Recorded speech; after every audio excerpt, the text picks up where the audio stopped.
Story 1. The Vanishing Tunnel. I found myself standing in a tunnel that didn't exist. My flashlight beam cut through the darkness, illuminating walls that pulsed with something I can only describe as breath. The blueprints in my hand showed nothing but solid bedrock where I was standing. Behind me, the entrance had sealed itself, or maybe it had never been there at all. That's when I noticed the markings. Ancient, deliberate, and they were moving. I've been maintaining Section 7 of the Westbridge Metro for 11 years. Every crack, every bolt, every junction box, I know them all. I could walk these tunnels blindfolded and tell you exactly where I am by the echo of my footsteps alone. That's why what happened 3 weeks ago has left me questioning everything I thought I understood about the network beneath this city. It started on a Tuesday night around 10:47 p.m. during my standard bi-weekly inspection. The last train had passed through at 10:32 and I had logged my entry into Tunnel 7C at the North Portal maintenance access. The humidity was typical for late September, around 72%, and the temperature held steady at 58 degrees. I remember these details because I logged them just like I always do. Routine is everything in this job. Routine keeps you safe. I was checking the drainage sumps near Junction 7C4 when I noticed something off about the tunnel's acoustic signature. Sound behaves predictably underground. The dimensions of a tunnel, its curvature, the materials, they all create a specific sonic fingerprint. But as I stood there listening to the drip of condensation echoing through the passage, something felt wrong. The sound was coming back too quickly, as if the tunnel had somehow shortened. I pulled out my tablet and brought up the schematic overlay. According to the plans, Tunnel 7C ran straight for another 300 yards before branching at the intersection with the Red Line crossover. I'd walked this exact route 47 times before, but when I looked ahead, my flashlight revealed something I'd never seen. The tunnel curved to the left approximately 100 feet ahead. I stood there for a full minute comparing the physical reality in front of me with the digital blueprint on my screen. They didn't match. I thought perhaps I'd taken a wrong turn, somehow ended up in a parallel service tunnel. But when I checked my location beacon, it confirmed I was exactly where I thought I was. Tunnel 7C, 847 feet from the North Portal. Protocol dictated that I report the discrepancy immediately, but something made me hesitate. In 11 years, I'd never made a navigation error. Not once. I decided to investigate the curve before calling it in, just to be certain I wasn't making a fool of myself. As I approached the bend, the air grew noticeably colder. My breath began to fog, though the temperature gauge on my equipment still read 58 degrees.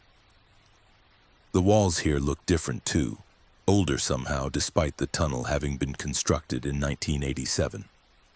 The concrete had a weathered quality, almost ancient, with a texture that seemed to predate modern construction techniques. I rounded the curve and stopped dead. The tunnel continued for another 50 feet before terminating in a solid wall. A dead end. But that was impossible. Tunnel 7C had no dead ends. It connected directly to the main line, carrying trains through this section every 8 minutes during peak hours. I'd seen them pass through here hundreds of times. I checked my tablet again, zooming in on the schematic. The blueprint showed the tunnel continuing straight through the space where I was standing. No curves, no dead ends. I was standing in a section of tunnel that, according to every official record, didn't exist. The dead-end wall drew me forward. As I got closer, I realized it wasn't concrete at all, at least not entirely. The surface had an organic quality, almost like stone that had been carved rather than poured. And there were markings on it, symbols. Not graffiti or maintenance codes, but something far older. They looked like pictographs, weathered by time but still clearly deliberate. Geometric patterns interlocked with what might have been writing, though in no language I recognized. I reached out to touch the wall, and the moment my fingers made contact, I felt it. A pulse. Subtle, rhythmic, like a heartbeat traveling through stone. I jerked my hand back, my pulse racing. The temperature dropped further. My breath came out in thick clouds now, and frost began forming along the edges of my flashlight beam. That's when I noticed something that made my blood run cold. Between two of the larger symbols, barely visible in the beam of my flashlight, was a handprint. A human handprint pressed into the stone as if the surface had been soft when it was made. And around the handprint, scratched in desperate, hurried letters, "Turn back, I should have listened." God knows I should have listened. But I'm a rational man. 11 years of underground work teaches you that every strange phenomenon has an explanation. Gas pockets can create temperature anomalies. Acoustic tricks can make spaces feel different than they are. And these markings, they had to be from some earlier construction phase, some forgotten aspect of the tunnel's history that wasn't in the current records. I pulled out my phone to document the find, but the screen showed no signal, expected this far underground. And when I tried to activate the camera, the device simply shut off. Not out of battery, it was fully charged. It just went dark, as if something in this space didn't want to be recorded.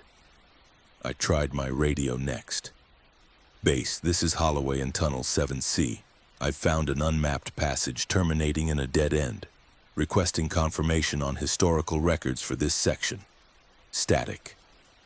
Pure static. Then, underneath the white noise, something else. A voice, maybe. Or many voices speaking in unison, too distorted to make out individual words, but unmistakably human in origin. The walls began to pulse more visibly now. What I'd first taken for a trick of the light or my imagination was undeniable. The stone was moving, expanding, and contracting with that same steady rhythm. And the symbols were changing. Not quickly, but slowly, almost imperceptibly. The geometric patterns were rotating, realigning themselves into new configurations. Time felt wrong. I looked at my watch. 10:52 p.m., 5 minutes since I'd entered the tunnel. But that couldn't be right. I'd walked at least 15 minutes to reach this point, spent another 5 examining the dead end. I tapped the watch face, thinking it had stopped. But I could see the second hand moving. The watch was working fine. Time itself was the problem. I turned to leave, but the tunnel behind me had changed. The curve I'd walked through was gone. In its place, the passage stretched straight back the way I'd come, or at least the way I thought I'd come. But the walls were different now. More of those ancient symbols covered every surface, some glowing faintly with a phosphorescent light that couldn't be natural. I started walking, faster now, my flashlight beam jerking erratically as I moved. The tunnel should have taken me back to Junction 7C4 within minutes, but I kept walking and walking, and the junction never appeared. Instead, the passage began to branch. First, one side tunnel appeared on my left, then another on my right, then more, until I was surrounded by a labyrinth of passages that absolutely, definitively did not exist on any map. My watch now read 11:47 p.m. An hour had passed, though it felt like minutes. Or had days gone by? My perception of time had become completely untethered. I chose a passage at random and followed it, desperately searching for anything familiar. A junction box I recognized, a maintenance marker, any landmark that would orient me. Instead, I found more symbols. They covered every surface now, layered over each other like palimpsests, as if generations of people had carved their messages into these walls. And I began to recognize patterns. The geometric shapes repeated, but they weren't random. They were mapping something, showing pathways, intersections, nodes. They were a map of the tunnel system, but not the system I knew. This map showed hundreds of passages, thousands, spreading out beneath the city like roots beneath a tree. And in the center of the map, directly beneath what would be downtown, there was a chamber. A vast space represented by a perfect circle with all the tunnels converging toward it like spokes on a wheel. Inside the circle was a single symbol I hadn't seen anywhere else. A spiral, turning inward endlessly. I heard footsteps behind me, slow, measured, deliberate. I spun around, my flashlight illuminating empty tunnel. The footsteps continued, growing closer, but there was no one there, nothing visible at least, but the air grew colder with each footstep and I could see my breath being disturbed as if something unseen was pushing through it. I ran. I don't know for how long. The tunnels twisted and branched and doubled back on themselves. I passed the same markings over and over, or maybe they were different markings that just looked the same. Reality had become negotiable down here and I was losing the argument. Finally, I saw light ahead. Not my flashlight, real light, the harsh fluorescent glow of a maintenance station.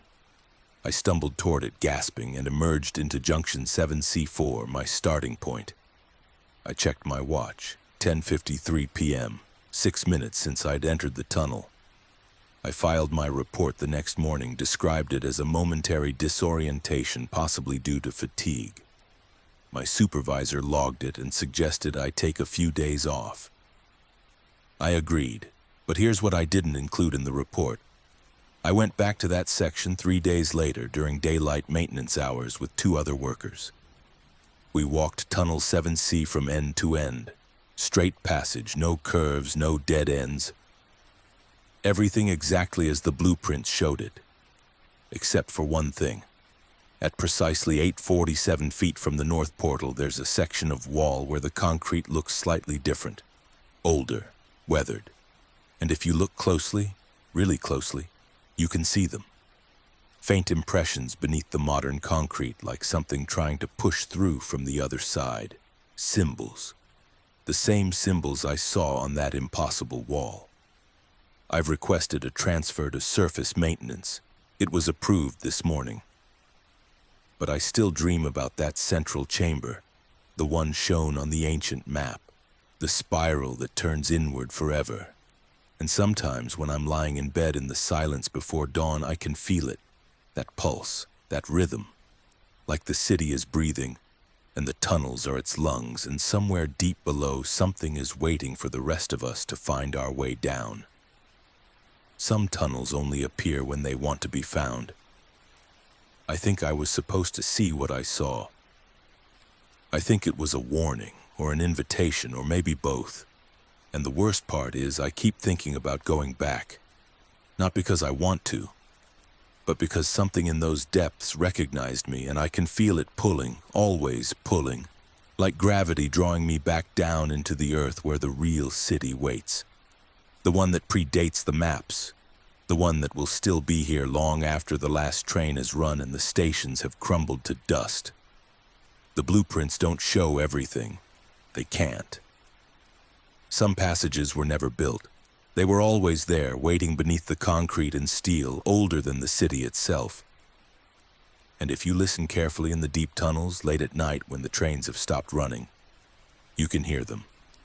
Footsteps, always following, never catching up, but getting closer. Story 2. The echoing footsteps. The footsteps stopped when I stopped, started when I moved, but when I spun around with my flashlight, there was nothing.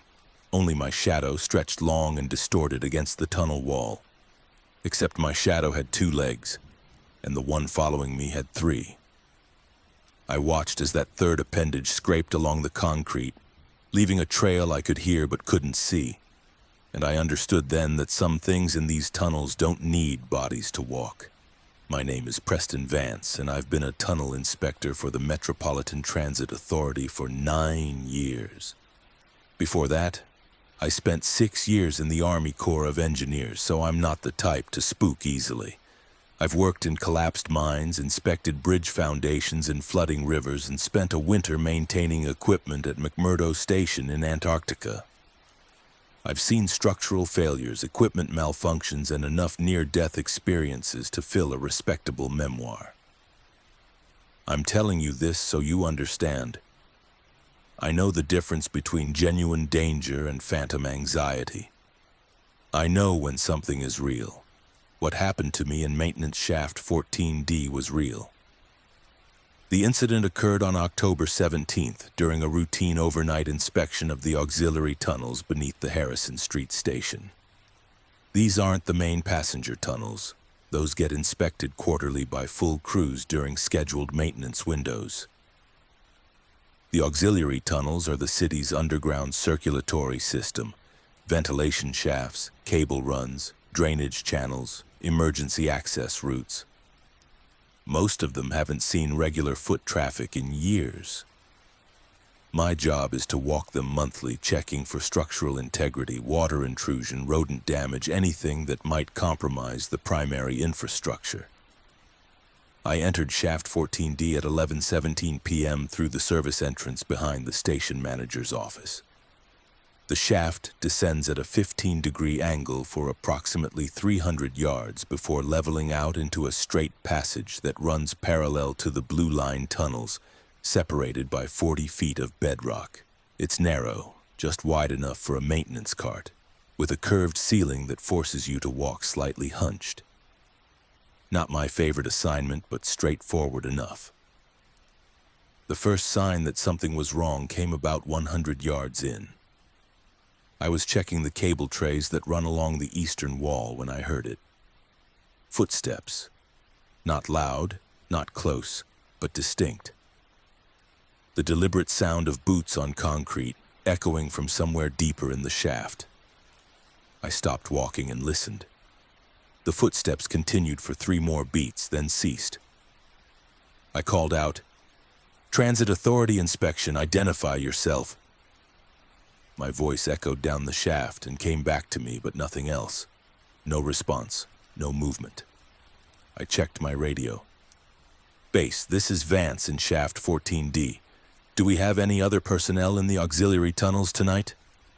Static, then dispatch replied. "Negative, Vance, you're the only one logged in. Why, you got something?" I paused, listening. Silence. "Negative, Base. Just checking." I signed off. Probably another inspector who forgot to log in, I thought, or someone from the electrical crew running late work. It happened more often than it should. I continued my inspection. 10 minutes later, I heard them again. Footsteps. Same rhythm, same cadence as before, but closer now. Maybe 50 feet behind me. I stopped immediately and turned, bringing my flashlight up. The beam cut through the darkness, illuminating the empty shaft behind me. Water dripped from overhead pipes. The walls glistened with condensation. But there was no one there. "Hello?" I called out. The echo mocked me. "Hello, hello, hello." The footsteps had stopped the instant I turned around. I stood there for a full minute, listening.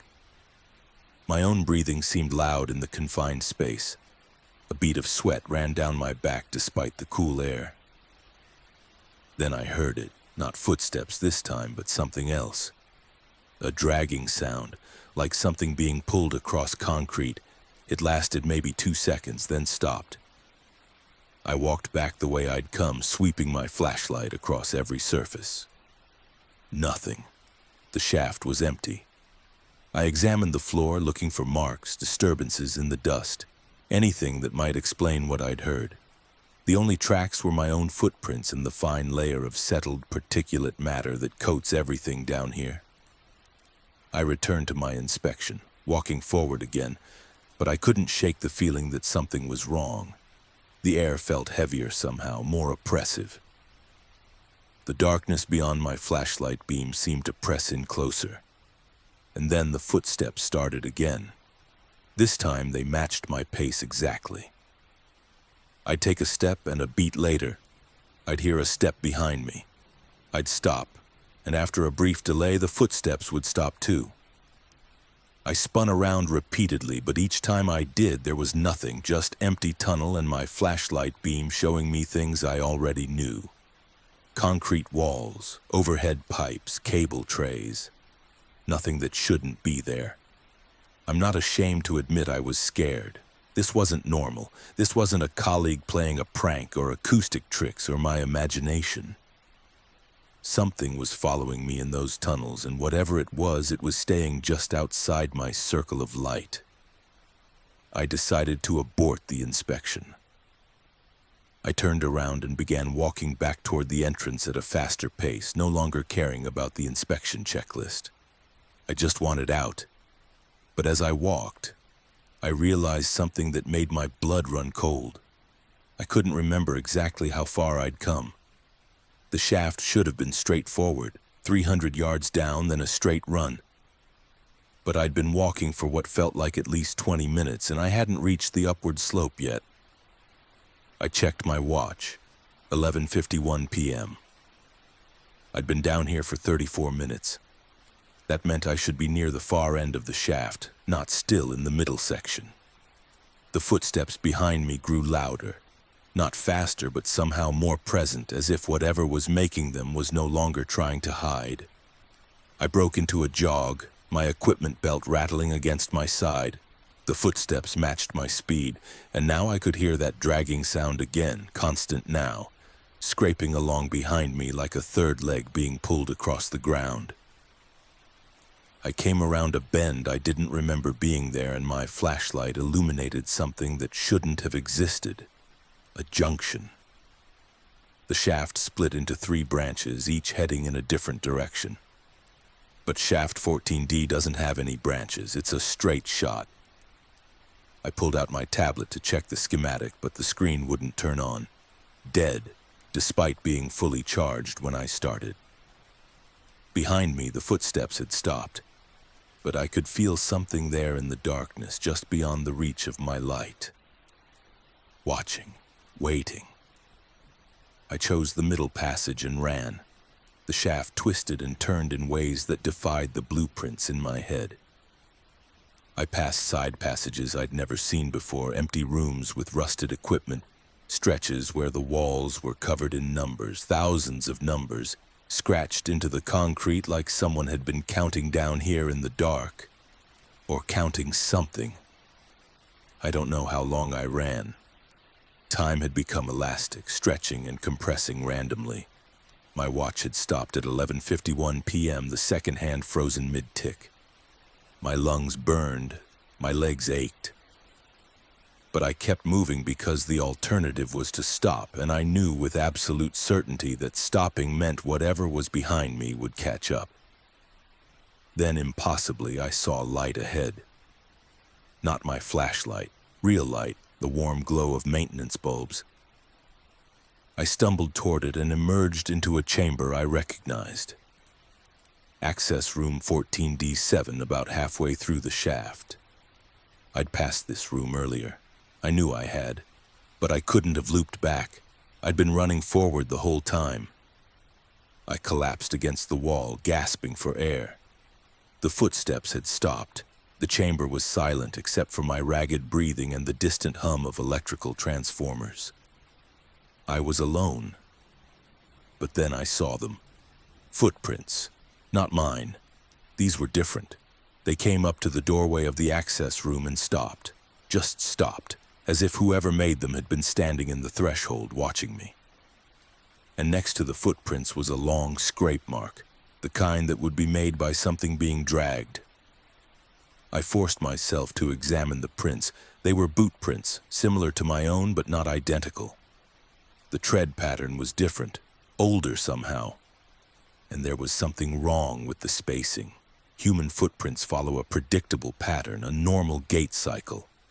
These were too close together, as if whoever made them had been shuffling rather than walking, or as if they had a third point of contact, something being used for balance or support.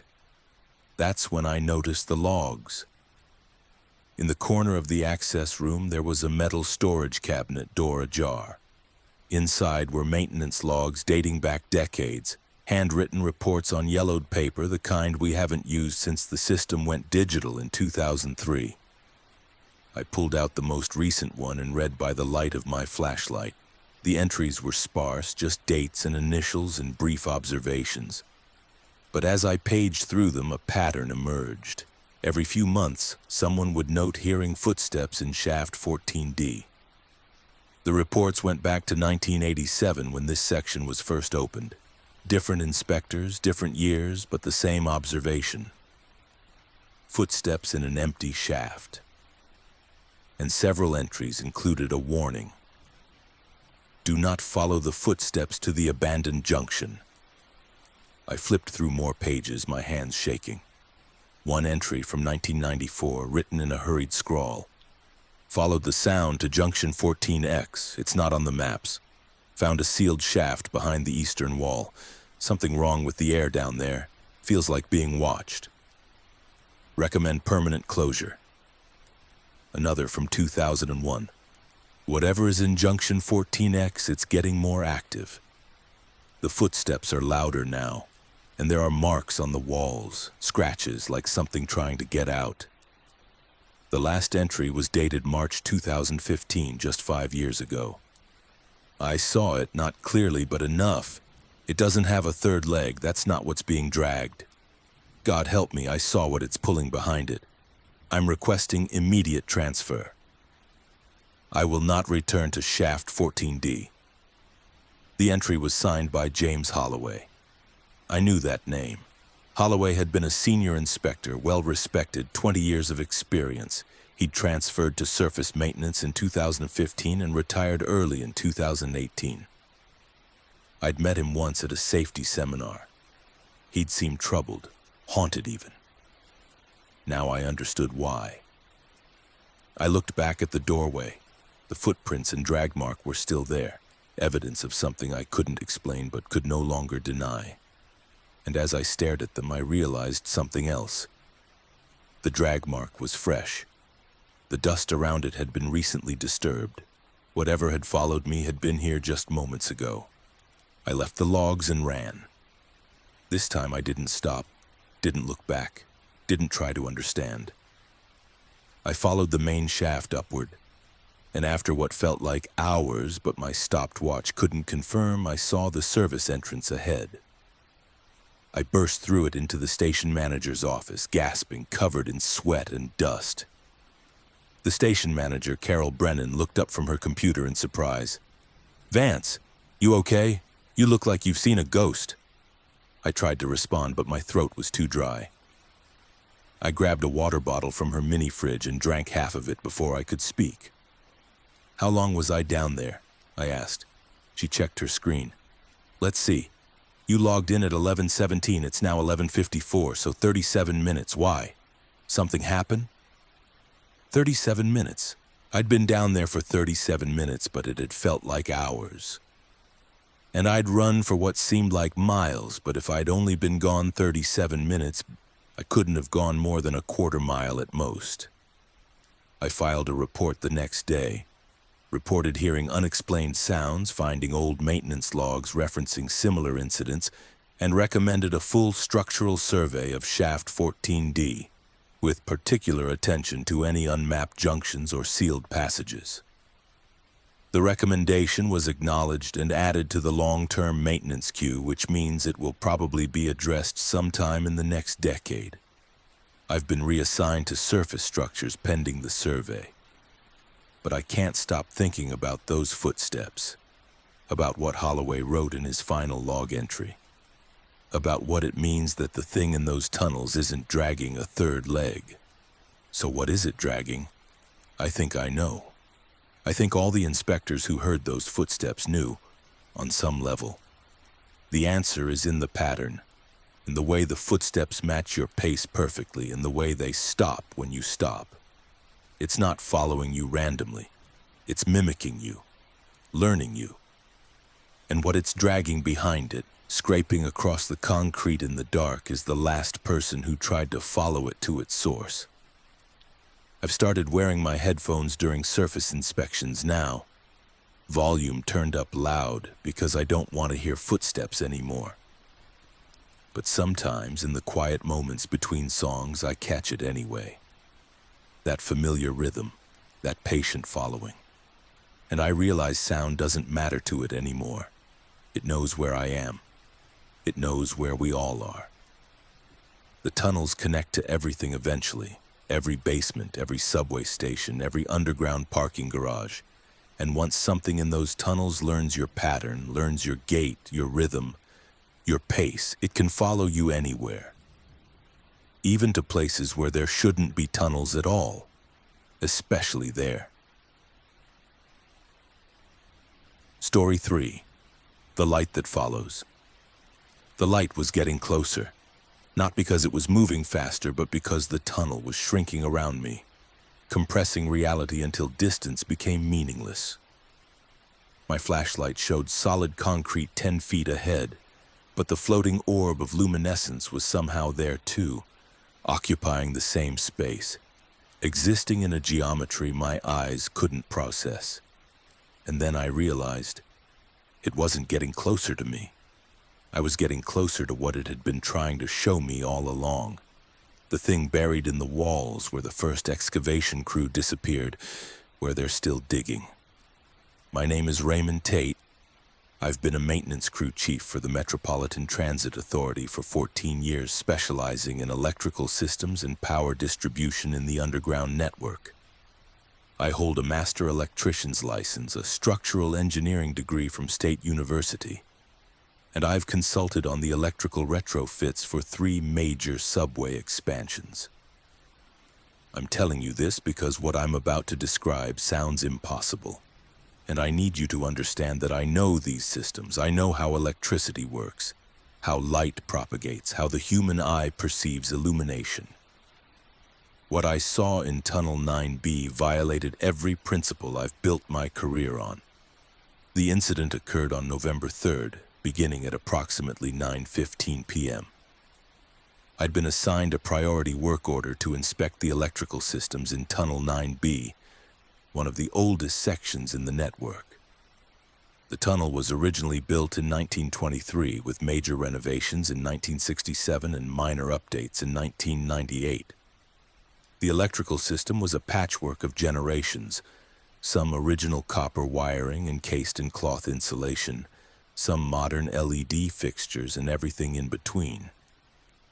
Recently, crews had been reporting intermittent lighting failures in the section, particularly in the deepest stretch between stations 9 and 10. I entered through the maintenance portal at Station 9 at 9:13 p.m. The last train had passed through at 9:06, and the power was scheduled to remain on throughout my inspection. This was a diagnostic run, not a repair operation. My objective was to identify the source of the lighting irregularities and determine whether we were looking at faulty ballasts, deteriorating wiring, or something more systemic requiring a full retrofit. The tunnel was well lit when I entered. Standard issue LED fixtures every 30 feet, each casting overlapping pools of cool white light that created a continuous illuminated corridor. My equipment, a digital multimeter, thermal imaging camera, circuit tracer, and standard maintenance toolkit, was all functioning properly. I was alone in the tunnel, which is standard for electrical diagnostics. Having multiple people introduces variables that can complicate voltage readings and thermal signatures. I proceeded down the main tunnel, testing fixtures systematically. Stations 1 through 4 showed normal readings. 120 volts AC, proper current draw, no heat anomalies. At Station 5, approximately 800 yards in, I noticed the first irregularity. The fixture directly overhead flickered as I passed beneath it. Just once, a momentary dimming lasting perhaps half a second. I stopped and examined it more closely. The housing was intact, no visible damage, and when I tested the voltage, it read exactly 120 volts. Normal. I logged the incident and continued. At Station 6, another fixture flickered, then Station 7. Each time it was only the fixture I was directly beneath, and only for a moment. The pattern was unusual enough to note, but not yet alarming. Fixtures fail gradually. This kind of sequential behavior suggested a possible issue with the main distribution line serving this section. Then at Station 8, 1,100 yards into the tunnel, I saw the other light. It appeared ahead of me, perhaps 200 feet down the tunnel. At first, I assumed it was another crew member's flashlight, though I hadn't been notified of anyone else working this section. The light was different from the fixed LEDs, though, warmer in color, more diffuse, and it moved slightly as if someone was walking slowly ahead of me. I called out, "Transit Authority Electrical Inspection, identify yourself." No response. The light continued its slow progression away from me. I checked my radio. "Base, this is Tate in Tunnel 9B. Are we showing any other personnel in this section?" The response came back immediately. "Negative, Tate. You're solo in 9B tonight. Why?" I stared at the light ahead. It had stopped moving. "I'm seeing an unidentified light source ahead of my position, approximately 200 feet. Could be another crew's work lamp left running." There was a pause, then, "Tate, that section's been sealed for solo work since 8 p.m. There shouldn't be any equipment down there. Can you investigate and confirm?" I approached the light carefully. As I got closer, I could see it more clearly. It was a soft, golden-white orb, roughly the size of a basketball, floating approximately 5 feet off the tunnel floor. It didn't cast shadows the way a normal light source would. Instead, it seemed to exist independently of the surrounding space, neither illuminating the walls around it nor being affected by them. When I was about 50 feet away, the light moved. Not quickly, smoothly, deliberately, it drifted further down the tunnel, maintaining the same distance from me. I stopped. The light stopped. I took 3 steps forward. The light moved 3 steps further away. I pulled out my thermal imaging camera and aimed it at the orb. On the screen, it showed up as a perfect circle of uniform temperature, exactly 98.6 degrees Fahrenheit. Body temperature. But there was no body, no heat signature of a person carrying a light, just the orb itself radiating human warmth. "Base, I need you to document this. I'm looking at what appears to be an autonomous light source. Approximate temperature 98.6 degrees, no visible means of support or power source. It's moving in response to my movements." There was a long pause before dispatch responded. "Tate, say again? An autonomous light source?" I confirmed. Another pause. "Do you need backup down there?" I considered. "Negative. It doesn't appear to be hazardous. I'm going to investigate further." I continued forward, and the light continued to retreat, always maintaining that exact distance. We progressed like this for another 200 yards, deeper into the tunnel than I'd intended to go. The overhead LEDs were spaced further apart now, creating patches of shadow between the pools of light. And each time I passed beneath a fixture, it would flicker and dim as if my presence was draining power from the system. Then the orb stopped at what appeared to be a section of wall on the northern side of the tunnel. It hung there, hovering, pulsing very gently like a breathing thing. I approached to within 20 feet and stopped. Up close, I could see that the light had texture. It seemed to contain movement within itself, like watching golden clouds roil beneath a surface I couldn't quite focus on. I examined the wall where the light hovered. It looked like standard tunnel construction. Reinforced concrete with waterproofing, no different from any other section. But when I checked my thermal camera, something strange appeared. Behind the concrete, there was a void, a space approximately 6 feet wide and extending back into the wall at least 10 feet. And the void had a heat signature, not uniform like the surrounding bedrock, but variable, with hot and cold spots that suggested— I didn't know what they suggested. Air movement, maybe, or something else. I pulled up the tunnel schematics on my tablet. According to the official plans, there was nothing behind this wall, just solid bedrock. The tunnel here was carved through natural stone with concrete reinforcement added later. There shouldn't be any voids, any spaces, any reason for the thermal irregularities I was seeing. The light pulsed brighter, and in that flash of illumination I saw something I'd missed before. There were marks on the wall. Not graffiti, these were carved into the concrete itself, deep grooves worn smooth by time. And they formed words, though partially obscured by decades of grime and mineral deposits. I brushed away the accumulated dirt with my hand, and letters emerged. "They're still digging." A chill ran down my spine despite the tunnel's constant 55-degree temperature. I looked at the light, which now pulsed with an almost urgent rhythm. Then I pressed my ear against the wall and listened. At first there was nothing, just the ambient sound of the tunnel, distant water dripping, the hum of electrical systems, the occasional rumble of trains passing through other sections of the network. But then I heard it, a rhythmic tapping, faint but distinct, like metal striking stone. Tap, tap, tap, pause, tap, tap, tap, pause, over and over with mechanical precision. I pulled away from the wall, my heart racing. "Base, I need historical records for Tunnel 9B, specifically the original construction. Are there any documented incidents during excavation?" Dispatch came back 3 minutes later. "Tate, records show that during the initial dig in 1923 there was a cave-in at approximately the location you're currently at. 3 workers were trapped.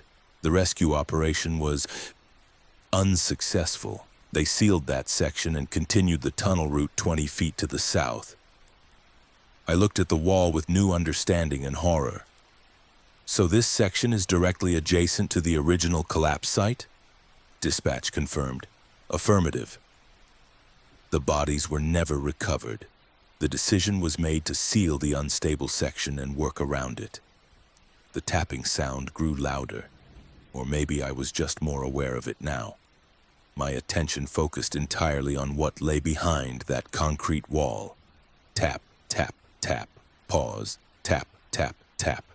The rhythm never varied, and the light pulsed in sync with it, growing brighter with each series of taps. Then the overhead LEDs began to fail. Not flicker, fail completely.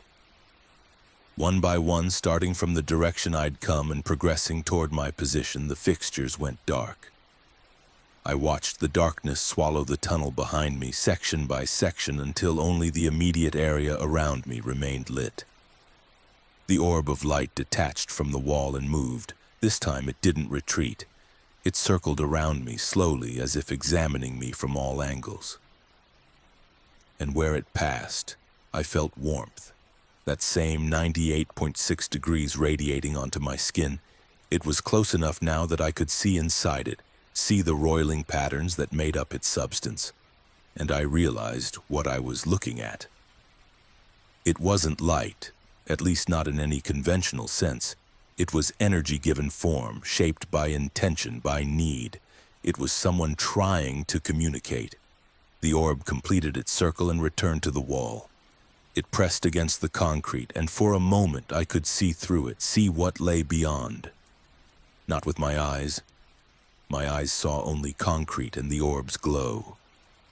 But in my mind, with a clarity that defied explanation, I saw the space behind the wall, the collapse zone, and I saw figures there, 3 of them still digging, still trying to excavate their way out, their picks and shovels moving with that same rhythmic tapping I'd heard. Tap, tap, tap, pause, tap, tap, tap. But they weren't quite human anymore. The figures were translucent, ghostly, their forms flickering like bad reception. And they weren't digging through rock. They were digging through something else, something that looked like solidified darkness, as if the space they were trapped in existed slightly out of phase with normal reality. The orb pulled back, and the vision vanished. I stumbled backward, my rational mind trying desperately to process what I'd just experienced. It wasn't possible.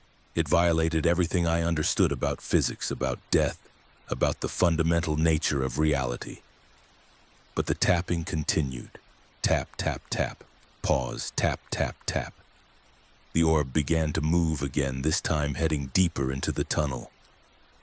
Away from the collapse site, it stopped and pulsed as if beckoning me to follow. Against every instinct screaming at me to run back the way I'd come, I followed.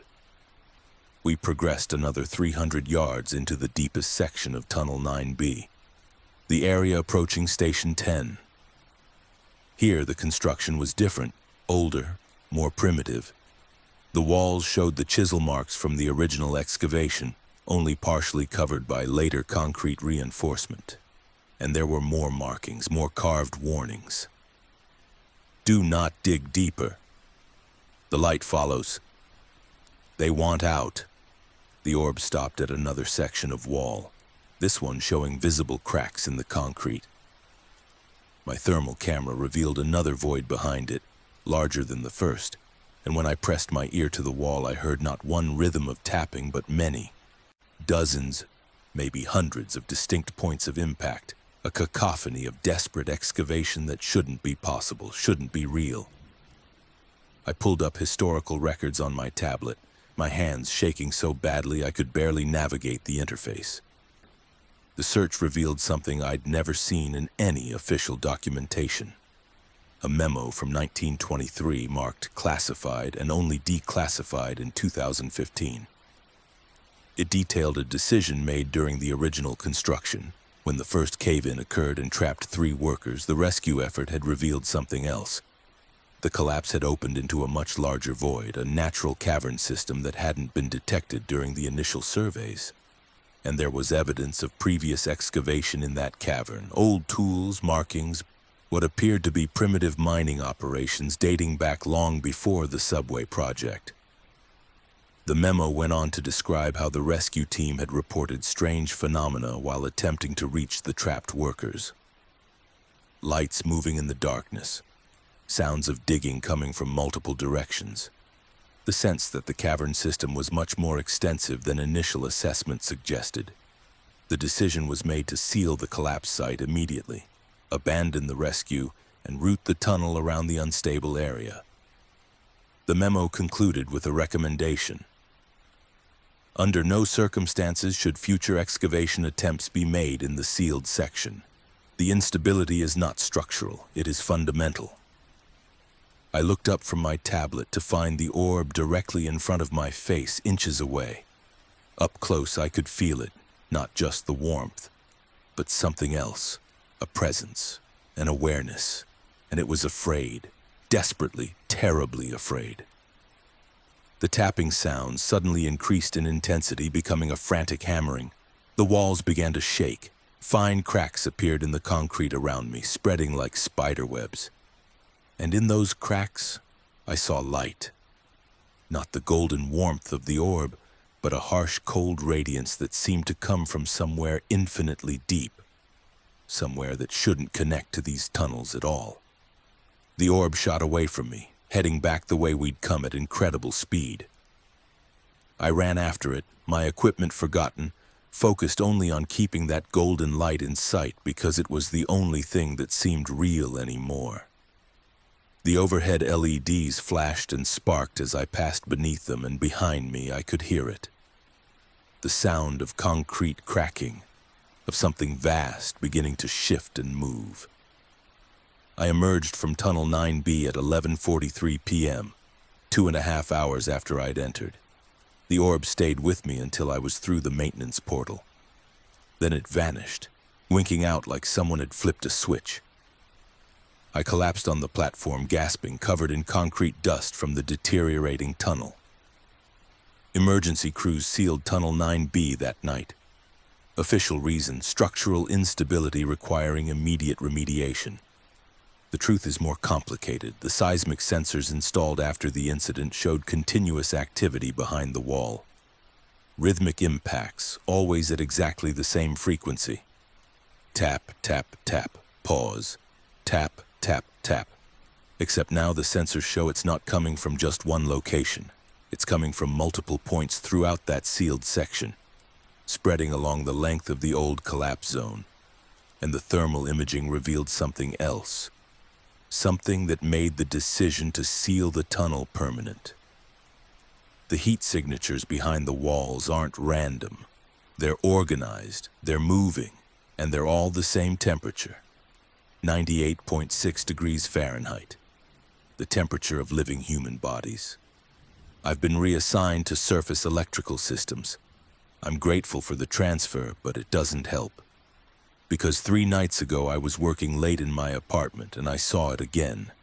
The golden orb hovering outside my 4th floor window, pulsing with that same urgent rhythm. And when I looked down at the street below, I saw them. Other lights, dozens of them drifting through the city, passing through walls and cars and people as if physical matter meant nothing to them. The lights are everywhere now, once you know to look for them. Orbs of golden radiance, each one exactly 98.6 degrees, each one carrying the desperate awareness of someone still digging, still trying to find their way back to a world that sealed them away and moved on. They congregate near construction sites, near subway stations, near anywhere the earth has been opened and people have gone down. And sometimes, late at night, I can hear it through my apartment floor, through the concrete and steel of the city above. Tap, tap, tap, pause, tap, tap, tap. The sound of countless hands, countless tools working at the boundary between here and somewhere else, trying to dig their way through to us, or trying to warn us not to dig any deeper. I'm no longer certain which. Story 4. The Forgotten Station. The door shouldn't have been there. The door was definitely there. I stood at the threshold of an entire station that existed in the 18 inches of space between the maintenance tunnel and the active track. A station with platforms, signs, ticket booths, all of it compressed into an impossible geometry that my eyes couldn't properly process. And on every surface, carved deep into the tile, the same message repeated endlessly. We never left. We never left. We never left. Behind me, my flashlight beam showed the door sealing itself back into smooth wall. Ahead in the station that couldn't exist, I heard the sound of an approaching train. My name is Marcus Webb, and I've worked in subway maintenance for the Metropolitan Transit Authority for 12 years. My specialty is HVAC systems, the ventilation networks that keep the air moving through the underground network, preventing the buildup of toxic gases, heat, and particulate matter that would otherwise make the tunnels uninhabitable. I've mapped hundreds of miles of air ducts, ventilation shafts, and maintenance corridors that most people never even know exist. I thought I knew every accessible space in the system.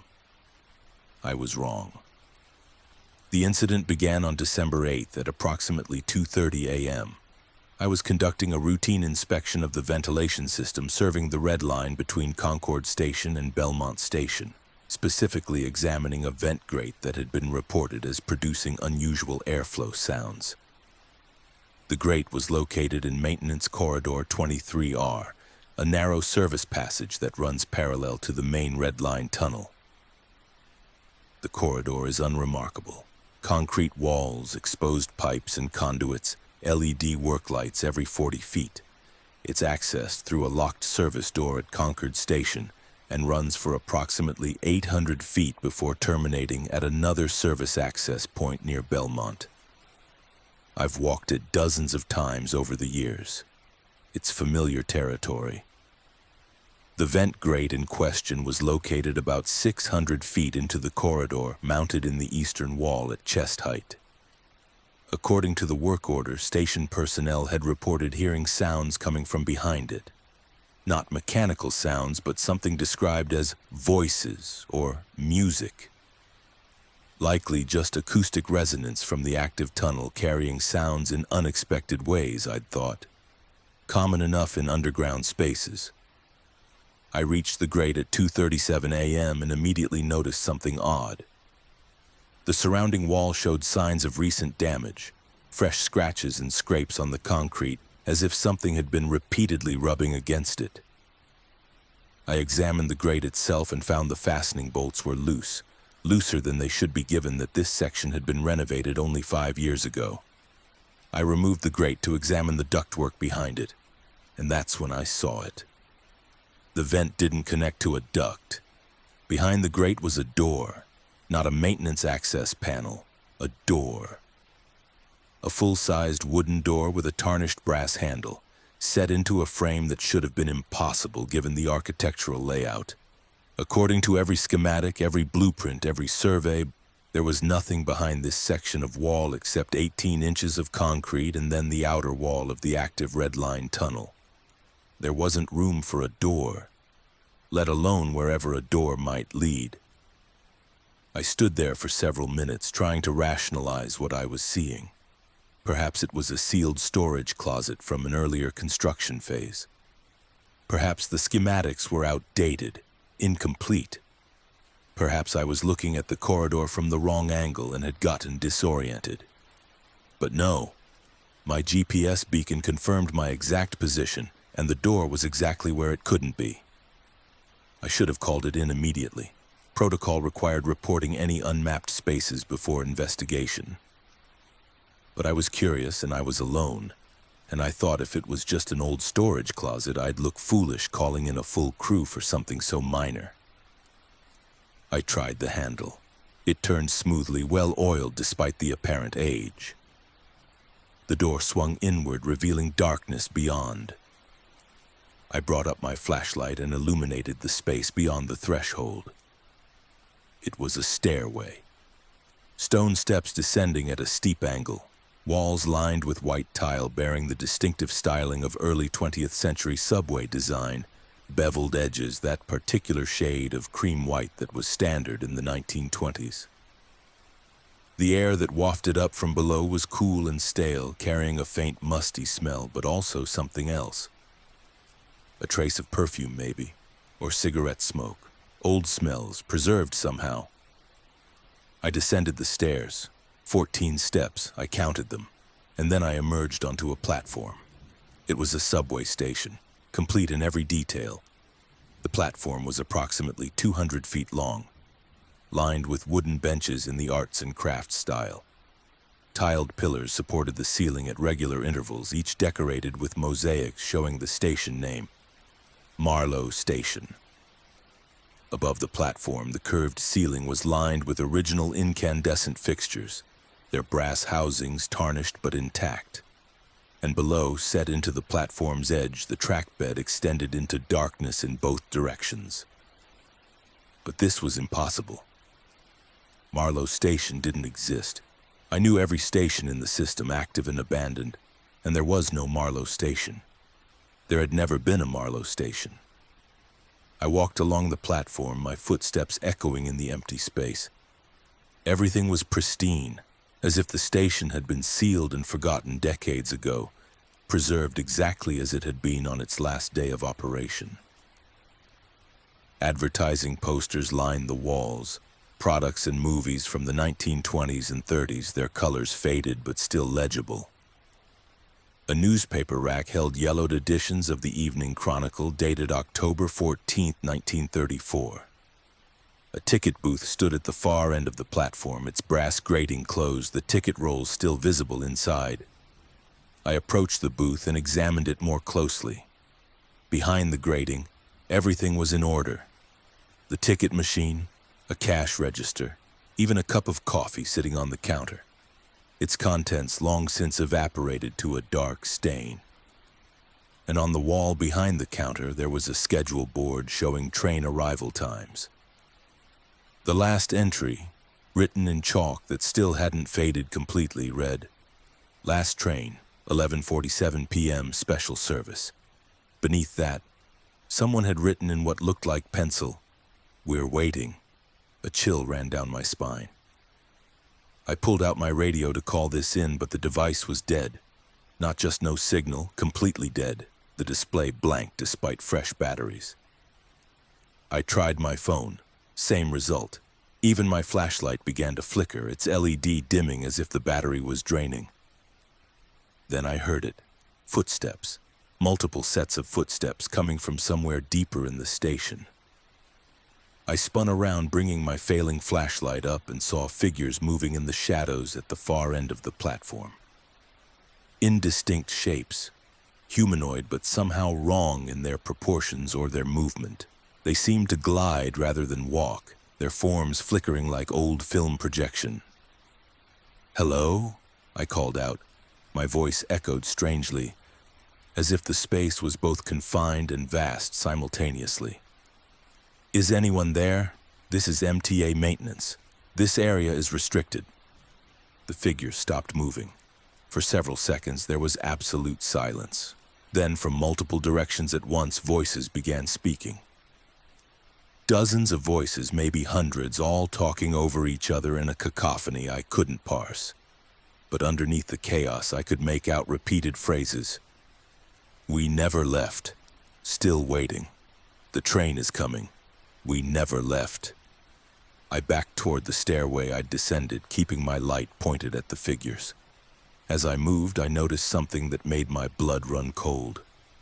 The walls were covered in writing, not graffiti, scratched messages carved deep into the tile with desperate urgency. Thousands of messages layered over each other, crowding every available surface. I paused to read a few. October 14th, 1934. The doors won't open. Been here 3 days, no one can hear us. The station moved. We're not where we started. Can see the trains passing, but they don't stop.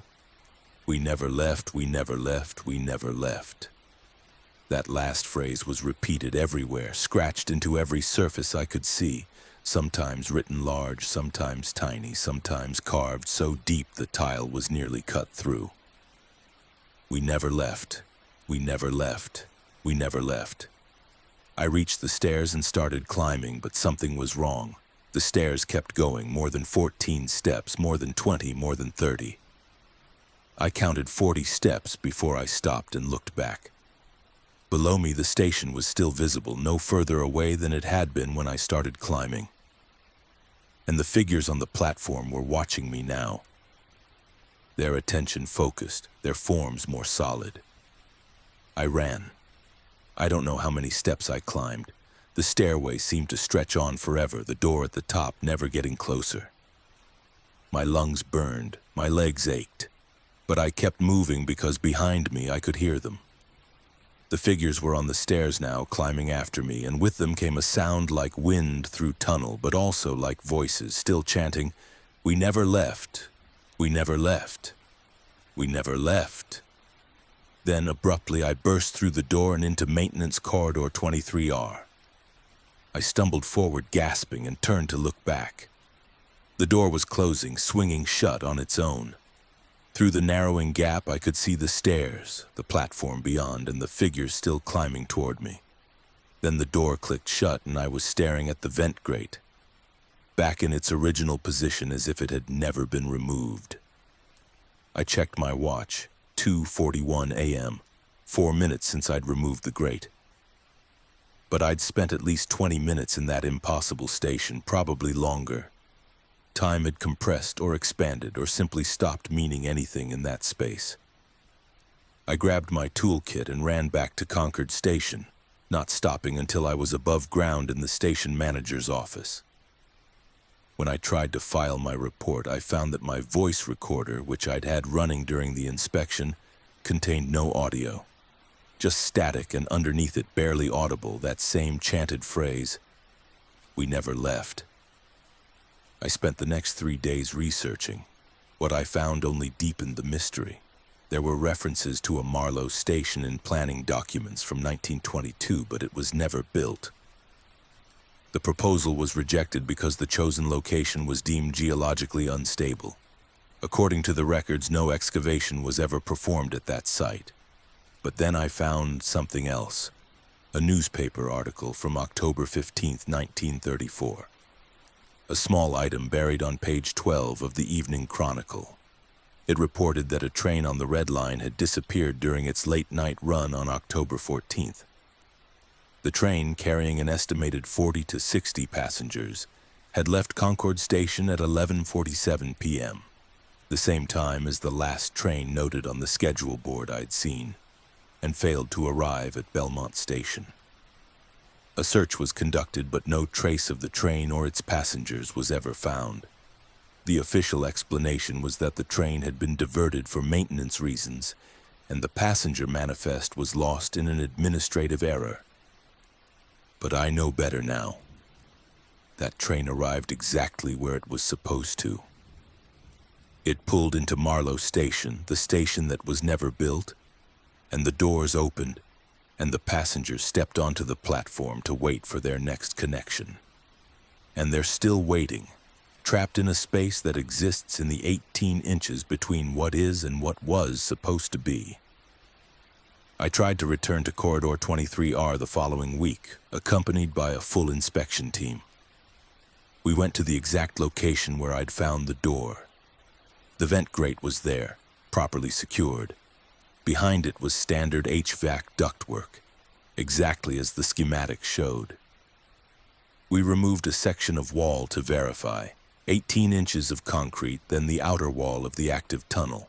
No door, no stairs, no impossible station, but on the concrete, where it had been exposed by our demolition, we found markings, scratched into the reinforcement, barely visible but definitely there. We never left. I've been transferred to surface facilities at my own request, but it doesn't help. Because 2 nights ago I was riding the Red Line home after a late shift, and the train came to an unexpected stop between stations. The operator announced it was a brief delay due to signal issues. We sat there for maybe 3 minutes, lights flickering, and in that brief darkness I looked out the window into the tunnel. And I saw it. Marlow Station flickering in and out of existence beside us, its platform crowded with figures, all of them watching our train with desperate hope. They pressed against the boundary between their space and ours, their hands leaving prints on glass that wasn't there. And on the tile walls of their impossible station, new messages had appeared, written fresh and urgent. Help us. Let us on. We see you. The train started moving again, and Marlow Station vanished back into whatever dimensional fold contains it. But now I know it's always there, occupying that impossible space alongside the active tunnels, close enough to touch, but forever separated. And I know the figures trapped there can see us, see every train that passes, see the world they can't rejoin. They're still scratching messages into their walls, still waiting for a train that will carry them somewhere other than the endless now of that forgotten platform. And sometimes when a train stops unexpectedly between stations, when the lights flicker and the air grows cold, they press close enough to almost cross over. One day I think they'll figure out how. One day the doors will open not to our platform but to theirs, and we'll step through without realizing until it's too late, until we're the ones carving messages into tile, chanting the same desperate truth. We never left. We never left. We never left. Story 5. The Shifting Walls. The tunnel was breathing, not metaphorically, I could feel it, a slow rhythmic expansion and contraction that shouldn't be possible for concrete and steel. My hand was pressed flat against the wall and I felt it move beneath my palm, felt the surface ripple like muscle under skin. Behind me, the passage I'd just walked through had narrowed to a crack barely wide enough for air. Ahead, the tunnel stretched and warped into geometries that hurt to perceive. And in the center of the distortion, where the walls met at angles that couldn't exist, I saw myself standing there, staring back with eyes that held no recognition. The other me mouthed words I couldn't hear. Don't come forward, don't go back, this is where you've always been. My name is Daniel Frost. For the past 8 years, I've worked as a structural inspector for the Metropolitan Transit Authority, specializing in aging infrastructure. My job is to identify deterioration, stress fractures, water damage, and other structural issues before they become catastrophic failures. I've examined thousands of tunnel segments, inspected countless miles of underground passages. I know concrete, I know steel, I know how structures fail. and more importantly, I know how they sound and feel when they're about to. What I experienced in Tunnel 12A defies every principle of structural engineering I've ever learned. The inspection was scheduled for January 16th, beginning at midnight when the tunnel would be closed for its monthly maintenance window. Tunnel 12A is one of the original passages constructed in 1926 as part of the first major subway expansion. It's a straight run connecting two major stations approximately half a mile long, and it's been in continuous operation for nearly a century, with only minor updates to lighting and electrical systems. The basic structure, reinforced concrete walls, steel support beams, drainage systems, has remained largely unchanged since its construction. I entered through the western maintenance access at 12:04 a.m. My inspection equipment included a digital caliper for measuring crack widths, a rebound hammer for testing concrete integrity, a moisture meter, thermal imaging camera, and standard documentation equipment. Everything was in perfect working order. The tunnel itself appeared normal at first. Standard construction, familiar dimensions, the quiet stillness that comes after the last train has passed. The first anomaly occurred at approximately 220 feet into the tunnel. I was examining a vertical crack in the eastern wall, measuring its width with my caliper when I noticed something unusual. The crack was 3.2 millimeters wide at the bottom. Standard procedure is to measure at 3 points, bottom, middle, top, to determine if the crack is expanding. The middle measurement was 3.2 millimeters. The top measurement was 3.2 millimeters, exactly the same, which wasn't remarkable in itself, but unusual enough to note. Cracks typically vary in width due to settling and stress distribution. A perfectly uniform crack suggests either a very recent formation or some kind of controlled scoring. I documented it and continued. At 340 feet, I found another crack.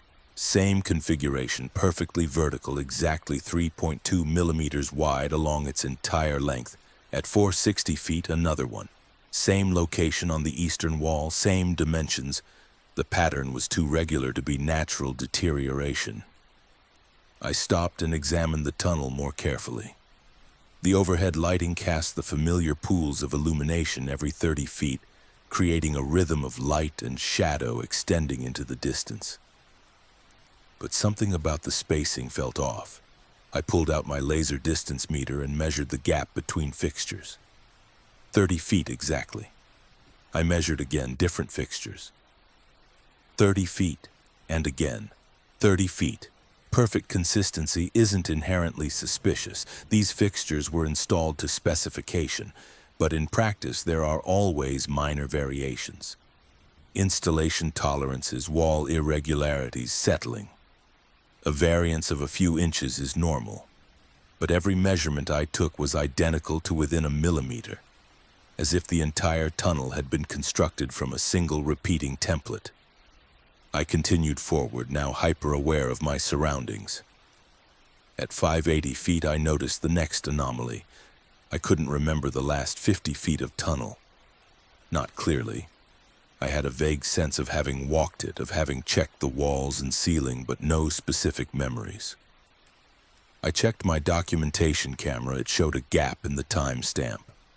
The last photo was taken at 12:23 a.m. The next was at 12:23 a.m., the same minute, but somehow several minutes had passed. The tunnel felt different now. The air was heavier, more oppressive. The walls seemed closer, though when I measured the width it was exactly 14.3 feet, the standard gauge for this tunnel. But my perception insisted the space was narrower, as if the tunnel was contracting around me. At 700 feet, I found something that stopped me cold. A junction. The tunnel branched into two passages, one continuing straight ahead, one curving to the left. But Tunnel 12A doesn't have any junctions. It's a straight shot from end to end. I pulled up the schematics on my tablet and they confirmed it. No branches, no side passages, just a straight tunnel. But the junction was there. Physically, undeniably there, I could see both passages extending into darkness. I could feel air moving differently through each one, creating distinct currents. I approached the junction carefully and examined the walls. The construction looked identical to the rest of the tunnel. Same concrete, same age, same weathering. Not an addition or alteration, but original construction. I checked my location beacon. It placed me 700 feet into Tunnel 12A, exactly where I thought I was. According to the GPS, I was standing in the middle of a straight tunnel with no junctions. I made a decision that probably saved me, though I didn't know it at the time. I marked the wall. Using a piece of chalk from my toolkit, I drew a large X on the wall at the junction along with my initials and the time, 12:28 a.m. I chose the straight passage, reasoning that maintaining my bearing was the safest option. I'd proceed to the end of the tunnel, document everything, and report the impossible junction for follow-up investigation. 50 feet past the junction, I found my chalk mark again. The X, my initials, the timestamp, 12:28 a.m. But it was on the opposite wall now, the western wall instead of the eastern. And the tunnel ahead looked exactly like the tunnel behind me. Same fixtures, same spacing, same cracks in the same locations. I turned around. Behind me, the junction was gone. Just a straight tunnel extending into darkness. I stood there, trying to rationalize what I was experiencing. Spatial disorientation is possible in uniform environments. The mind can play tricks in repetitive spaces, but I'm trained to navigate underground. I carry multiple positioning systems precisely to prevent this kind of confusion. And all my equipment said I was exactly where I should be. I continued forward, marking the walls every 100 feet now, documenting everything with my camera. And that's when I started noticing the walls moving. Not dramatically, subtly.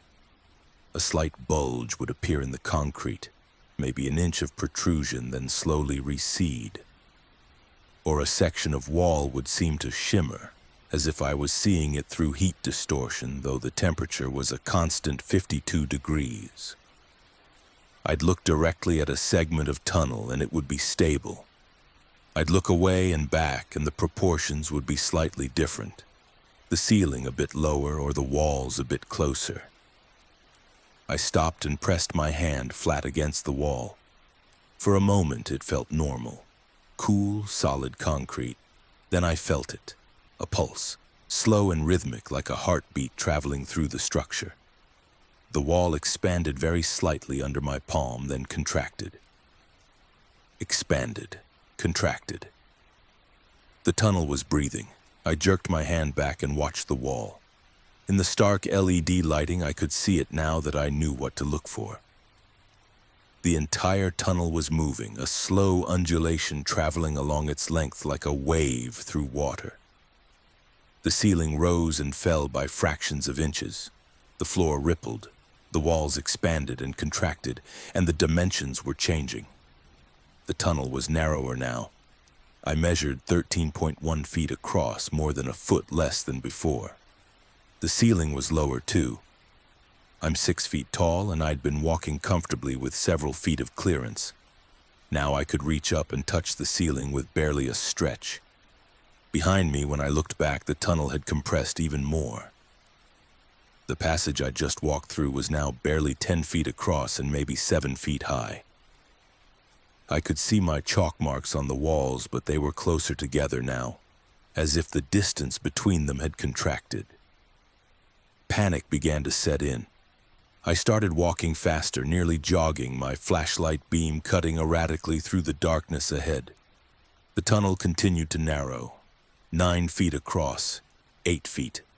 The ceiling scraped my head now, forcing me to duck. 7 feet across, 6 feet. I broke into a run, hunched over, my equipment belt banging against my sides. The walls were close enough to touch with both hands extended. The tunnel was compressing behind me faster than I could move forward, a wave of constriction chasing me through the impossible space.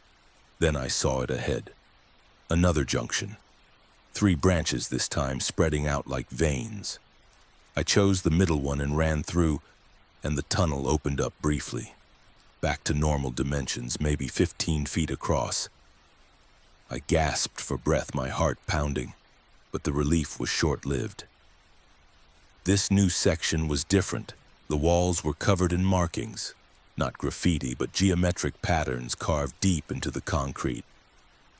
Spirals and angles and shapes that hurt to look at directly, that seemed to shift configuration when viewed peripherally.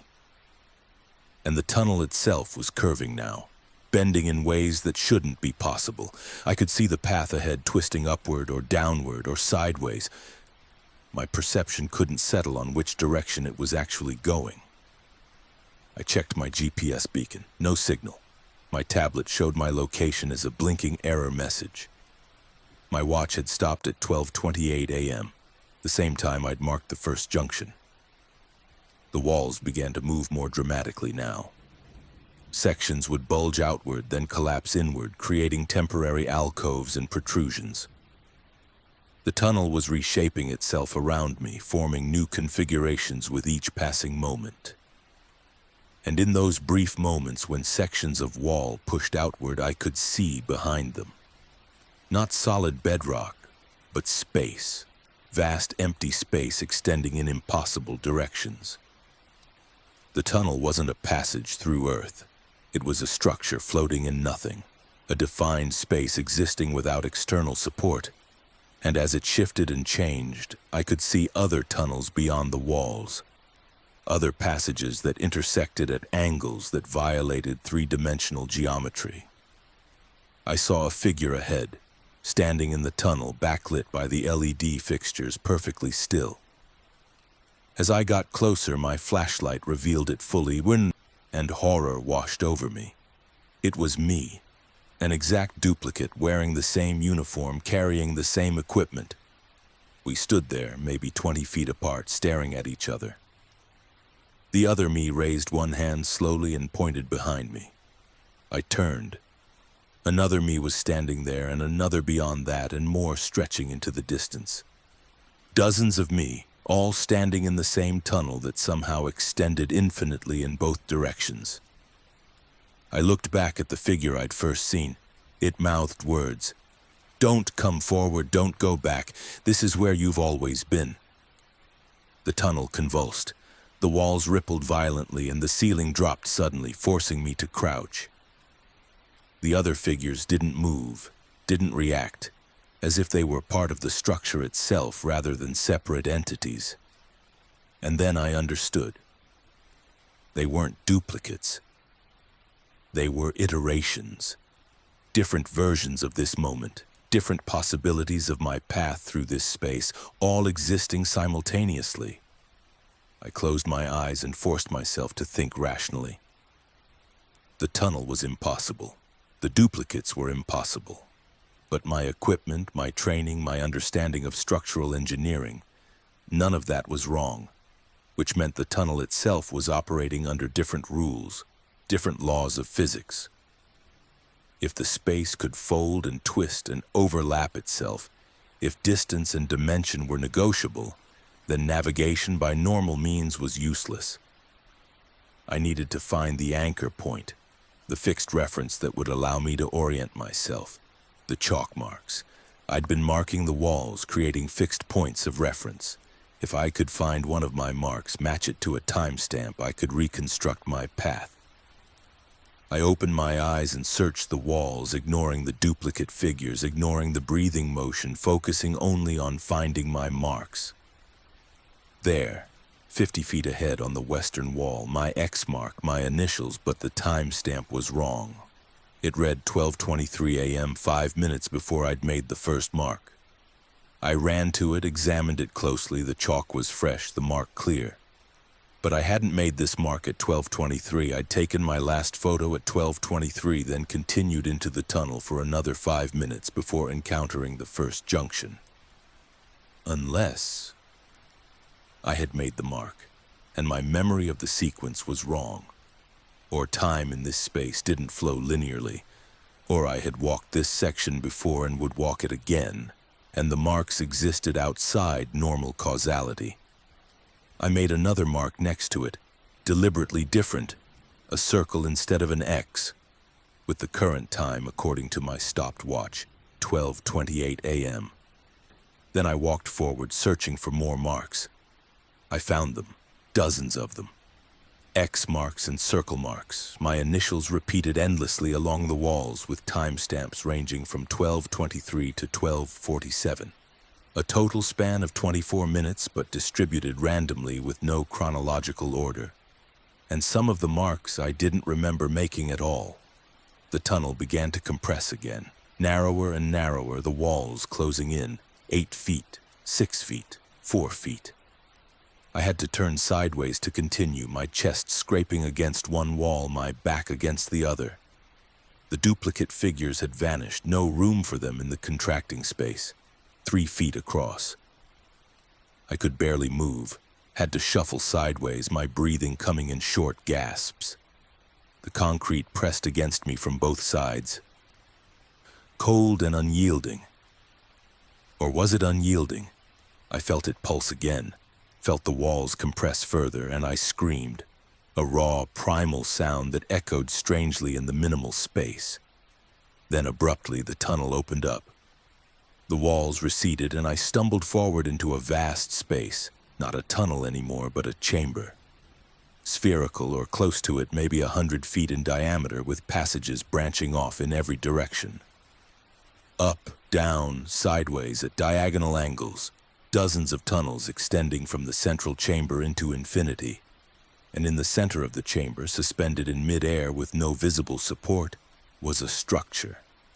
It looked like a model of the tunnel system, but impossibly complex. Thousands of passages interconnecting in patterns that shouldn't fit in three-dimensional space. And as I watched, it moved. The tunnels in the model shifted and rearranged themselves, creating new paths, closing old ones, the entire structure in constant fluid motion. I understood then. This was the truth of the tunnel system. Not fixed passages through Earth, but a dynamic network that existed in folded space that reconfigured itself continuously according to principles I couldn't comprehend. The tunnels we used, the ones on the maps, were just a subset. Stable configurations that happened to align with normal space long enough for trains to pass through. But underneath, around between those fixed routes, was this, an infinite labyrinth in constant flux. And I was part of it now. I'd walked deep enough into the liminal spaces, stayed long enough in the shifting sections, and the tunnel had recognized me as part of its structure.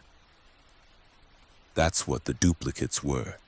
Other versions of me that existed in other configurations, other possible paths through the maze. I turned to leave to find my way back, but every tunnel leading out of the chamber looked identical. And when I checked for my chalk marks, I found them everywhere. On every wall of every passage, my marks repeated endlessly, all bearing impossible timestamps, all made by versions of me that had taken different routes to reach this same central point. I chose a passage at random and walked through it. The tunnel was normal-sized now, standard dimensions, but it curved and branched constantly. I marked the walls compulsively, leaving a trail of chalk marks that I knew were useless. I'd find them ahead of me as often as behind me. Time became meaningless. I walked for what felt like hours or maybe minutes. I found maintenance equipment from different eras, hand tools from the 1920s, modern LED fixtures, things I didn't recognize that might be from the future or might be from parallel configurations. I found sections of tunnel that looked brand new and sections that appeared ancient, the concrete crumbling to dust. And I kept seeing myself. Different versions, different iterations, some walking confidently as if they knew where they were going. Some sitting exhausted against walls, having given up. Some that looked wrong, proportions slightly off or movements slightly too fluid, as if they'd been walking the tunnels so long they'd started to conform to the space's rules rather than realities. Then, impossibly, I saw light ahead. Not LED fixtures, daylight. Real, natural daylight filtering down from above. I ran toward it and emerged into a maintenance access shaft, a vertical climb with a ladder leading upward. Above, I could see the circular opening and beyond it the gray light of pre-dawn sky. I climbed. 30 feet of ladder, my arms shaking with exhaustion, my lungs burning. I pulled myself up through the opening and collapsed on concrete. Not the floor of a station or maintenance building, but a street. I was lying in the middle of a city street next to an open manhole cover. Cars passed by. Drivers not even glancing at the transit worker lying beside a maintenance access point. Buildings surrounded me. Normal buildings, normal street. I checked my phone. It worked now, showing signal, showing the date. January 16th, 6:47 a.m. Nearly 7 hours since I'd entered Tunnel 12A. I checked my location. I was on Marlow Street, approximately 3 miles from where I'd entered the tunnel. But I'd only walked maybe a half-mile total in all my wandering. The tunnel had deposited me miles from my entry point, as if distance meant nothing in that folded space. I filed my report from the hospital where I was treated for exhaustion and dehydration. I detailed everything I'd experienced, knowing how it would sound, not caring. They could dismiss me as delusional if they wanted. But I documented it all, photos, measurements, recordings. Except when I reviewed the data later, it was corrupted. The photos showed only static. The measurements were all identical, impossibly so. The recordings contained only the sound of breathing, deep, slow breathing that matched the pulse I'd felt in the walls. Tunnel 12A was closed for inspection. The crew reported no anomalies. Standard construction, no junctions, no variations from the blueprints. But they refused to complete the inspection. The crew chief reported that the tunnel felt wrong, that distances seemed inconsistent, that they kept seeing things at the edge of their vision. Figures, shapes, possibilities. The tunnel remains closed pending structural review. But I know the truth. The review will never find anything wrong because the tunnel is exactly what it's supposed to be. It's the rest of us who are wrong, who are inconsistent, who exist in only 3 dimensions when the tunnels know better. I've stopped taking assignments in underground spaces. I work surface structures now. Bridges, overpasses, building facades. But sometimes when I'm walking city streets, I feel it beneath my feet. That pulse, that slow, rhythmic breathing. The tunnels are still there, still shifting and reconfiguring, and I can feel them moving through space that shouldn't exist. And I know that somewhere in the network, there are still versions of me walking those passages, still searching for an exit, still marking walls with chalk that will be found by other versions in other iterations. The tunnels don't release what they absorb. They just fold it into new configurations, new possibilities, new paths through the infinite maze beneath the city. I saw the truth of what lies below, and the truth is simple and terrible. The tunnels don't go anywhere. They are everywhere. They are everything. And we're all walking through them whether we know it or not, following paths we can't see, making turns we don't remember, always convinced we're heading toward an exit that exists only as one more passage in an endless labyrinth that breathes and shifts and waits.